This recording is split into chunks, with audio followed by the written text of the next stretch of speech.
Shalom, shalom, plaisir encore de retrouver les frères et sœurs, plaisir que nous puissions partager la parole du Seigneur.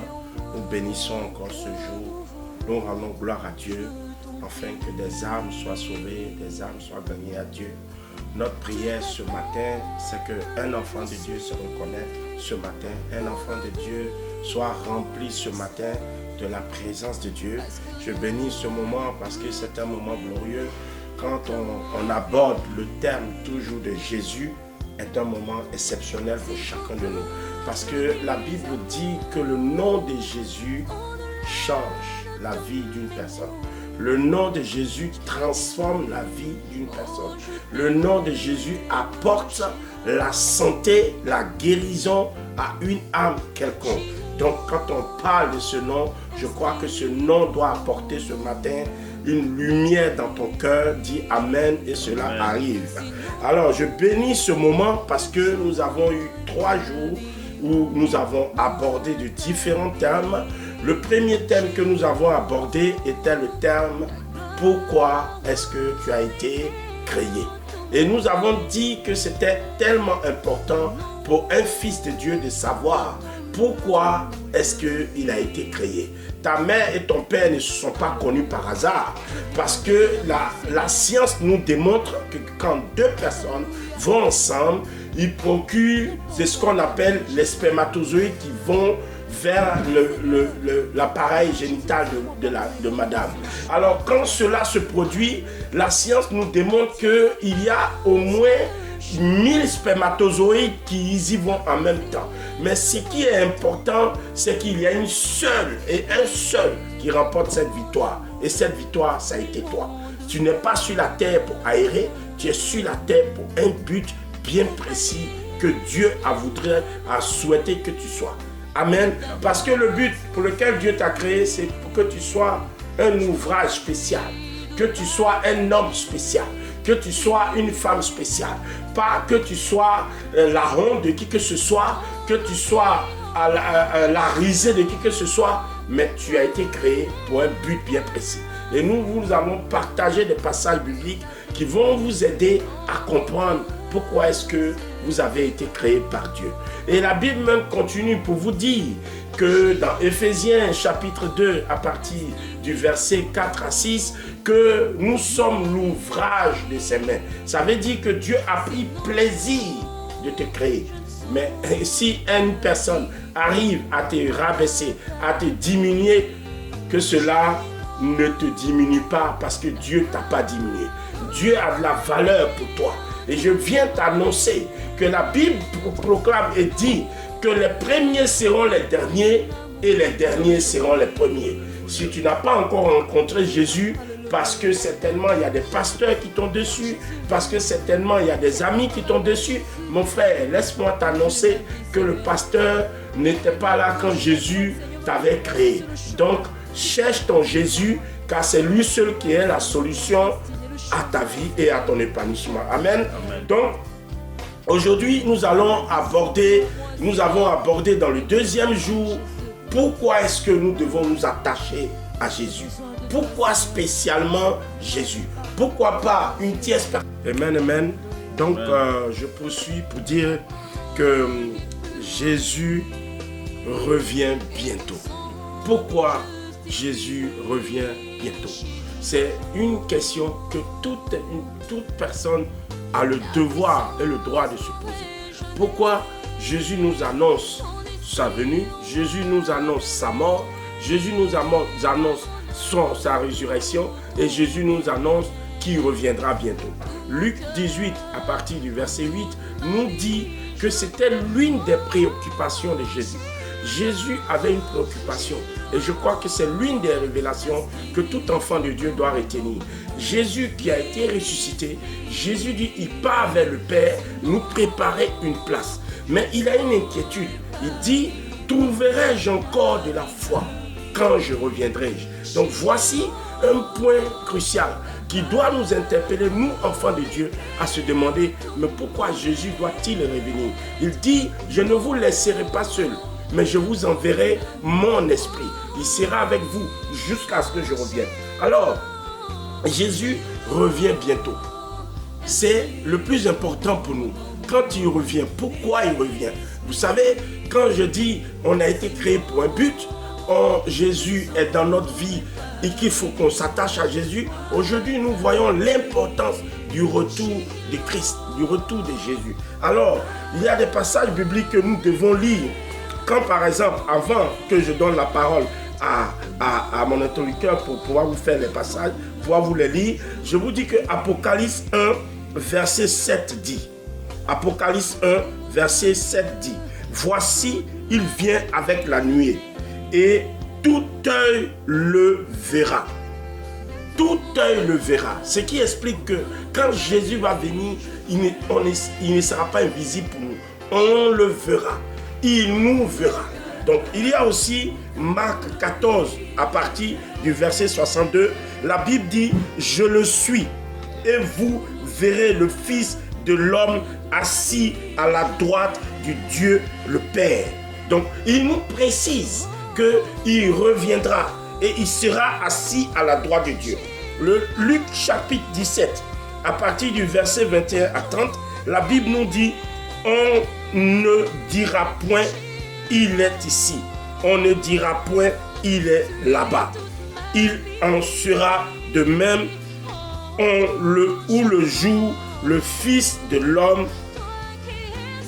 naîtra. Donc, les précisions sont claires.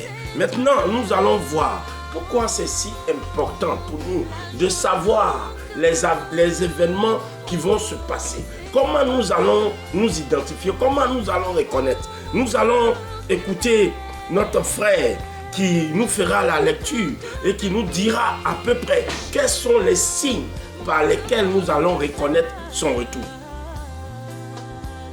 Comme l'homme de Dieu nous a indiqué, je vais lire la parole de Dieu. 2 Thessaloniciens, verset 2, chapitre 3, dit ceci. Que personne ne vous trompe d'aucune manière. En effet, il faut que l'apostasie arrive. Voilà, comme le serviteur vient de le dire, il faut que l'apostasie arrive. Qu'est-ce que veut dire apostasie? Quand nous prenons notre dictionnaire, apostasie veut dire rébellion, veut dire se détourner, veut dire abandonner la main de Dieu. Donc, les derniers temps, nous verrons une vague quand les signes vont s'accomplir, quand la parole de Dieu qui a été donnée et les signes qui vont accomplir cette parole vont arriver. Beaucoup, les hommes de Dieu, des servants de Dieu, des enfants de Dieu seront dans le tourment et seront paniqués, seront même influencés et beaucoup vont abandonner la main de Dieu. C'est ça l'apostasie. Quand elle va arriver, elle va permettre à beaucoup de personnes de se mettre hors de la parole de Dieu. Or, nous devons retenir que c'est cette parole qui est le socle, c'est cette parole qui nous permettra de croire à ce que Jésus nous a dit, ce qu'il nous avait promis et qui n'a pas changé. Il a dit que ce livre de la vie ne s'éloigne point de ta bouche. Josée 1, à partir du verset 6. Donc nous allons continuer pour lire le verset suivant, qui vont encore nous donner les signes. Et la Bible dit que quand ces signes vont apparaître, ce n'est pas encore le retour du Seigneur. Nous continuons pour lire Luc 21, verset 22 à 23. Luc 21, verset 22 à 23. Car ce seront des jours de vengeance, où s'accomplira tout ce qui est écrit. Amen. Voilà. Ce seront des jours de vengeance, où tous ces signes vont s'accomplir. Alors, pourquoi ce seront des jours de vengeance? C'est-à-dire, nous verrons certaines situations qui vont s'avérer et qui seront peut-être plus compliquées. Et quand ces signes vont arriver, la Bible nous dit que c'est à partir de cet instant que nous allons remarquer le retour imminent du Seigneur. Et il nous le dit dans Apocalypse 1, verset 7, il dit « Je suis l'alpha et l'oméga ». Donc, tout œil le verra. En plus, la parole de Dieu nous dit que le Fils de l'homme assis à la droite de Dieu est venant sur une nuée dans le ciel. Cela nous montrera que nous allons avoir les signes palpables du Christ. Et j'invite tout le monde à s'attacher à Jésus. Pourquoi? Parce que si nous regardons de Genèse jusqu'à Apocalypse, jusqu'aujourd'hui, rien de ce qu'il a dit ne nous a échappé. Tout ce qu'il a dit, c'est réellement réalisé. Et il a dit en vérité, je vous le dis. Quand quelqu'un vous dit en vérité, cela explique qu'en lui, il n'a point de mensonge. La Bible dit qu'il est fidèle. Il n'a point changé. Il est le même hier, aujourd'hui et éternellement. La Bible précise, et ce qui doit être formidable, son nom mentionne « Je suis ». « Je suis », c'est le présent de l'indicatif. Il n'a pas dit « j'étais ». Il n'a pas dit « je serai ». Il a dit « je suis ». Il s'est présenté à nous comme étant « je suis ». Son nom n'a pas changé. Il est toujours « je suis ». Donc, ce Seigneur, ce Dieu, cet homme qui a accepté de mourir pour toi, qui a accepté de souffrir pour toi et qui ne t'a pas trompé, qui ne t'a pas trahi. Est-ce que c'est maintenant qui te trahira? Je ne crois pas. Il a été sincère depuis le début jusqu'à ce jour. Et moi, je souhaiterais que tu choisisses. Et je souhaiterais que tu choisisses la bonne part. Frère, si il y avait réellement quelqu'un, quelque part, qui pouvait me promettre que je pouvais le suivre avec toutes ces preuves à l'appui, depuis avant que je ne naisse, la Bible existait. Je suis, la Bible existe. Je ne serai pas, la Bible existe. Cette personne n'a dit et il a toujours signé qu'il était venu pour sauver ma vie et sauver ta vie. Je t'encourage à le suivre, je t'encourage à persévérer, je t'encourage à t'attacher à Jésus. Frère, s'il y avait un nom que je connaissais quelque part qui pouvait te sauver et me sauver, je t'aurais donné le remède. Mais le seul nom que je connais qui est formidable, qui est extraordinaire, qui en dépend de toi et de moi, c'est Jésus. Attache-toi à lui, car il est vraiment celui qui ne nous a pas menti. Il a dit, je reviendrai, et il reviendra. Il nous montre des signes. Et aujourd'hui, nous ne pouvons pas dire qu'il n'y a pas de signes qui ne nous apparaissent pas pour nous montrer que Jésus est vraiment le seul médiateur. Frère, si on connaissait quelqu'un qui pouvait nous donner le remède de cette épidémie, on l'aurait déjà trouvé. Où sont vos scientifiques? Où sont vos intelligents? Où sont ceux qui ont créé l'être humain et qui sont capables de donner à l'être humain ce que l'être humain ne peut pas avoir? Frère, je te le dis, pas pour ma personne, mais pour que tu t'attaches réellement à celui qui est la solution à notre épanouissement. Attachons-nous à lui. Quand il dit je reviendrai, frère, mon problème que j'ai aujourd'hui, c'est que toi et moi nous soyons prêts. Je ne veux même pas donner un semblant de victoire au diable, à l'ennemi. Frère, le diable n'est que la photocopie, il n'est pas l'original. Frère, je te présente l'original, celui qui t'a créé et celui qui t'a créé pour un but. Et ce but-là, il faudrait qu'à la fin de l'humanité, que tu remplisses et que tu rentres dans tes conditions. Dieu t'a créé certainement pour apporter la joie autour de toi. Dieu t'a créé pour que tu sois un chant. Dieu t'a créé pour que tu sois un réalisateur, que tu sois quelqu'un qui est influent dans sa société. Reste à ton poste. Demeure fidèle. Attache-toi à Jésus, car je sais que lui seul est capable de te donner cette joie que ton âme recherche. Amen. Comme l'homme de Dieu a dit, nous allons vous donner des versets que vous allez lire plus tard quand vous aurez le temps. Vous allez lire Apocalypse chapitre 1 verset 7. Marc chapitre 14 verset 62. Luc verset 17. Non, chapitre 17 plutôt. Verset 21 à 30. Luc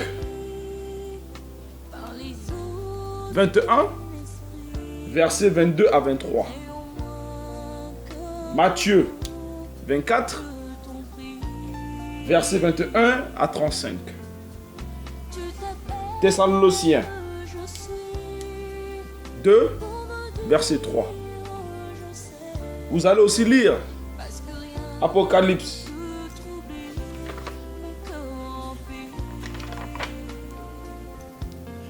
Jean 8 verset 21 à 23. Ces versets, le pasteur va vous expliquer la raison pour laquelle vous devrez obligatoirement lire ces versets. Amen. Voilà, c'était juste pour vous dire qu'aujourd'hui, on ne peut pas prêcher l'évangile sans qu'on ne vous dise où nous avons tiré ces passages bibliques. Nous vous invitons à vous informer, à lire, à vous documenter. C'est vraiment important. Vous savez pourquoi on vous donne ces passages? C'est pour que ces passages vous aident à comprendre le but, la raison de Christ sur terre et le retour de Christ sur terre. Et nous parlerons de la foi. Voilà. Frères et sœurs, vraiment restez bénis tout au long de cette semaine. Ma prière, que ta semaine soit enrichissante, que ta semaine soit glorieuse, que ta vie soit glorieuse, que le Christ, Jésus-Christ qui est mort à la croix pour toi, soit ton seul et unique bouclier. C'est à lui que tu dois t'adresser. Vous savez, aujourd'hui, nous sommes à une époque où nous ne devons pas nous attacher forcément aux hommes de Dieu, aux femmes de Dieu. Oui, c'est aussi bon de s'attacher à eux. Mais la Bible dit dans le livre de Jean, au commencement était la parole. Et la parole était avec Dieu.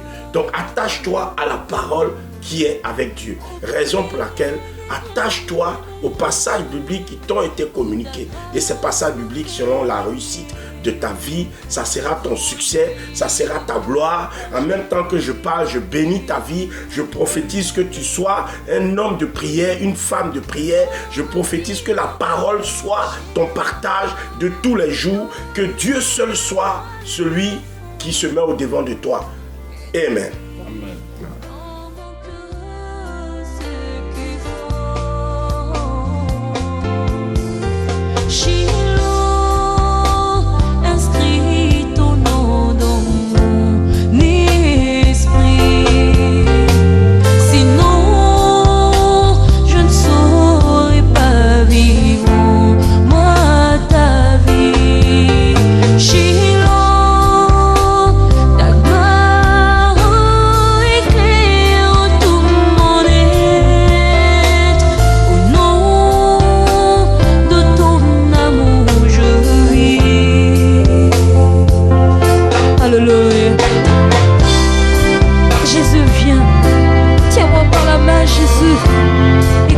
Ma vie, Seigneur, je n'ai ni à gauche ni à droite, Seigneur, mais que je reste sur le chemin que tu as tracé pour moi. Le chemin, Seigneur, de ma destinée, le chemin, Seigneur, de la vérité. Alléluia. Enlève le faux qui est en moi, Seigneur, et mets ta vie, Jésus. Alléluia. J'ai besoin de toi, Seigneur. Fais ma vie par ta parole, oh Dieu.